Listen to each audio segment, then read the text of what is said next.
If you're a parent, chances are you've said the words, "No, David," more times than you can count, even if your kid's name isn't David. But this classic children's book, it's so much more than just some funny drawings. Today, we're going to break it down and see it for what it really is. Maybe one of the smartest, simplest guides to parenting out there. But that's the real challenge, isn't it? We spend all day setting boundaries, correcting behavior, saying no. But at the end of the day, how do we make sure our kids still feel unconditionally loved? Well, believe it or not, David Shannon's super simple story holds a really powerful answer. Okay, so first things first, we have to recognize that David's world, it's our world. It's that messy, chaotic, sometimes super frustrating reality of life with a curious, energetic kid who is just, well, trying to figure everything out. So the book kicks off with this line that, every parent just knows in their bones. David's mom always said. And right away, that sets the stage for the constant stream of guidance, rules, and boundaries that pretty much defines early childhood. For a lot of us, it's basically the soundtrack to parenthood. And here's what's so genius about this book.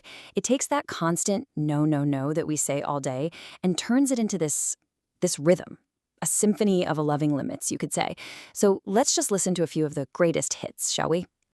So it starts out pretty simple, right? You've got a purple crayon, a nice blank wall.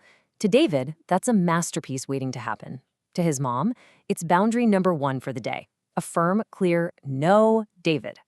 Then, of course, the no has to get a little louder, because now the outside has come inside. He is covered in mud, head to toe. There's even a little worm on his chin. And that clean floor? Yeah, it's not so clean anymore. And then, there's bath time. You know the scene.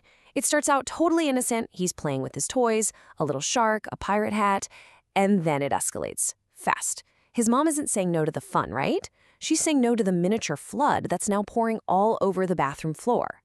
Oh, and dinner time. This is where David's inner artist comes out. He's built this amazing monster out of his potato and green beans. And look, it's super imaginative, for sure, but his mom isn't running an art show at the dinner table. So it's another boundary, another no. And even when the day is supposed to be winding down, David's energy is not.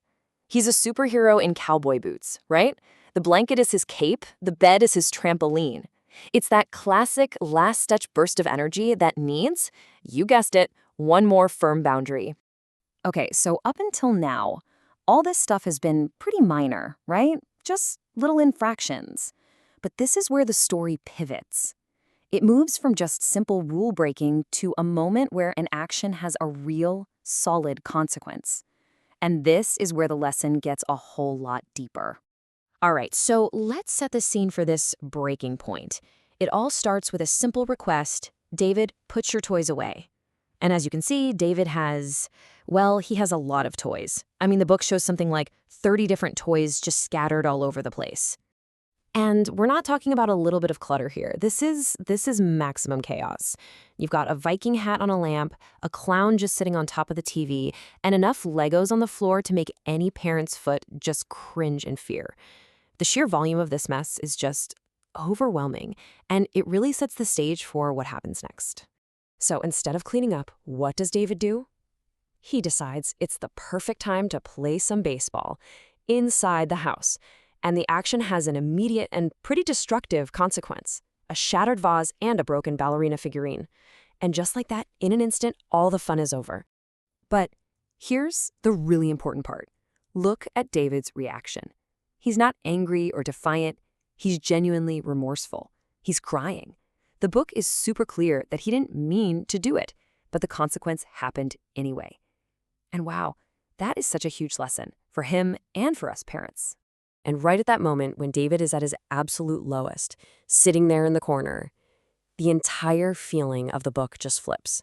After a whole story packed with no, we finally get to the one word that matters more than anything. His mom calls him over, and what does she say? She says, "Yes, David, I love you." That's it. That's the hug after the mistake. It's that reassurance that even when you mess up, even when you break things, you are still so, so loved. And that is the heart of the whole thing. See, unconditional love, it doesn't mean we just ignore bad behavior. Not at all. It's all about making sure that our kid knows that our love for them is constant. It's a given, even when their behavior needs to be corrected. The discipline, that was about the action. The hug, that's about the person. So, what's the takeaway for us parents from David's very, very bad day? Well, the book lays out this beautifully simple blueprint for how to balance those two big jobs we have, being the rule setter and being the source of comfort. It really all boils down to this three-step balance. Okay, step 1, set firm, consistent boundaries, right? Don't draw on the walls. Step 2, let natural consequences happen when a rule is broken. The vase breaks. But step 3, and this is the most important one, always follow that moment of discipline with connection and a reminder of your love. And really, that's the big secret of No David. All those no's, they aren't the opposite of love. They are a vital part of it. It's not being mean. It's not a withdrawal of affection. It's actually one of the most fundamental ways we show love. It's how we keep them safe and teach them how to be good people in the world. And that kind of leaves us with one final thought to take with us, right? We're all going to have No David days, plenty of them. But in the middle of all that chaos, all the corrections and the consequences, how can we make absolutely sure that the loudest message our kids hear, the one that really sticks, is always, yes, I love you.